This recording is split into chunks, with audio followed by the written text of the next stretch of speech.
Hey guys, I trust that you're doing well. Pastor Wayne Carey here back with another video, and we're here to champion your relationships.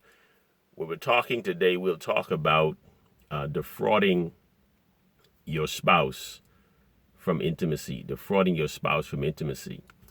And it's we will look at in the scripture, 1 Corinthians chapter 7, I think is verses 3. Paul talk about how the husband ought to give due benevolence to his wife, and the wife ought to give due benevolence to the husband. And we're speaking of just being kind, being caring. That's the duty. That's your duty as a spouse, to be kind, to be caring. Give due benevolence, whatever it may be that is needed at that particular time. That's what you do, right? You do it. And then he goes on and he talks about how that he mentions about, and this here is the kingdom concept. You can't receive it. When the Bible speaks of, it says a little further, it goes on and says that my body does not belong to me, right? And my wife's body does not belong to her. Now in this 21st century, we'd be like, listen, my body belongs to me. I don't care who it is, what it is. This is my body.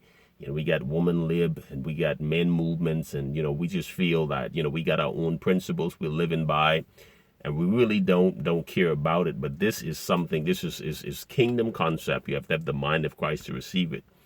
When it says that when you speak of a marriage, that your body does not belong to you, the Bible says if we join ourselves to the Lord, we are one with Him. You go into the harlot, you become one with this harlot. You leave father, mother, cleave to your wife, you become one flesh. And so if you become one flesh, you cannot own yourself.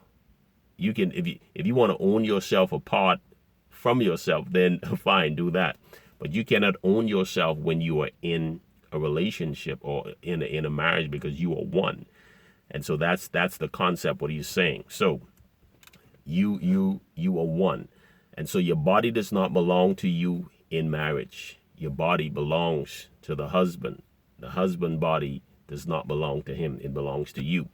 That's what he's saying. Then he goes on, he talks about do not defraud. Do not defraud your partner or your wife, your husband. Do not defraud them when it comes down to intimacy, right? We're speaking of giving due benevolence. That due benevolence, that's a part of it. You don't want to defraud. Defrauding, you don't want to defraud simply because this is what he says. The only reason for you not to come together, he says, he made mention about if there's a time of fasting, time of prayer, and consent is given, and that's for a period of time.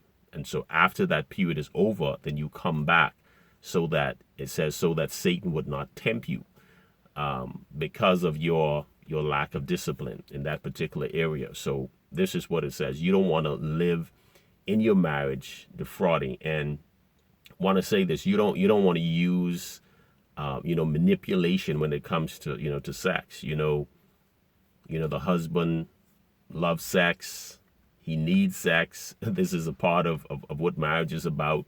And all of a sudden you are using this as to manipulate him to get what it is that you want.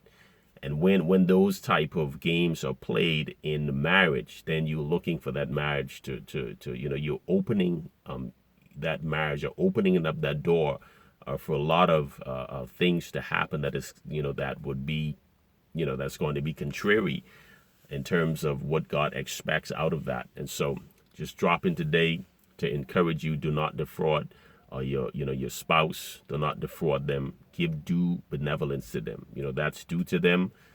It's due to you. And so those games should not be played. So do not defraud one another. Give due benevolence. And remember that your body, it does not belong to you. Neither the husband body belongs to him, because you know what? You are one, right? So be blessed. I love you, and I'll see you in our next video. Have a great day, everybody. Peace.